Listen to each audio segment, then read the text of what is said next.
আসসালামু আলাইকুম বন্ধুরা, বাংলাদেশ সেনাবাহিনী সৈনিক পদ ট্রেড 1 এবং ট্রেড 2 2021 এবং 22 সালের জানুয়ারিতে যারা আবেদন করেছিলেন তারা এখন পর্যন্ত অনেকেই এসএমএস পাননি, অর্থাৎ মাঠ করতে পারেননি।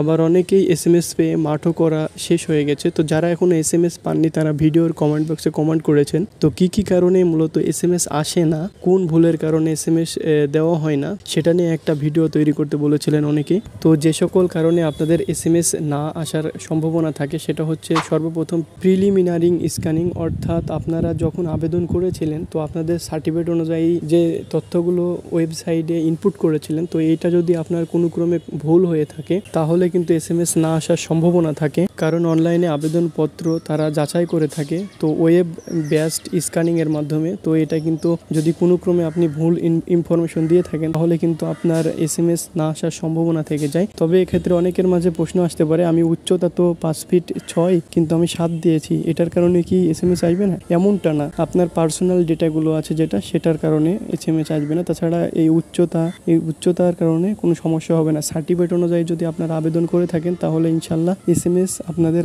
আসবে। ধৈর্য ধরুন, যদি সঠিকভাবে আবেদন করেন আপনি একদিন না একদিন এসএমএস পাবেন, সেটা 6 মাস পরে হলেও। কেন দেরি হচ্ছে বা কবে নাগাদ পেতে পারেন, এ সকল প্রশ্নের উত্তর কেউই নিশ্চয়তা দিয়ে আপনাকে বলতে পারবে না, কারণ এটা পুরো হেডকোয়ার্টার থেকেই নির্ধারিত হয়।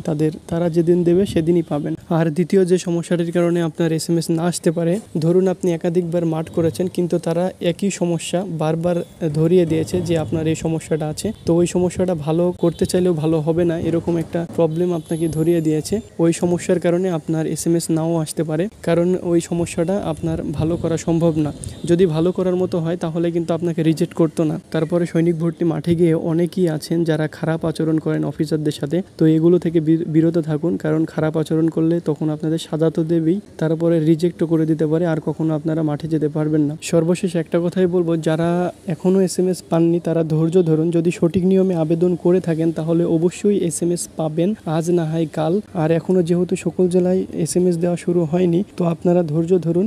আপনার জেলায় শুরু হলে অবশ্যই খোঁজ খবর নেবেন, আর অবশ্যই সিমটা খোলা রাখবেন যে সিম দিয়ে আবেদন করেছিলেন। তো ভিডিওটি এখানেই শেষ করছি। যদি ভিডিওটি ভালো লেগে থাকে তো চ্যানেলটি সাবস্ক্রাইব করে ভিডিওটি শেয়ার করবেন এবং লাইক দিয়ে রাখবেন। আসসালামু আলাইকুম।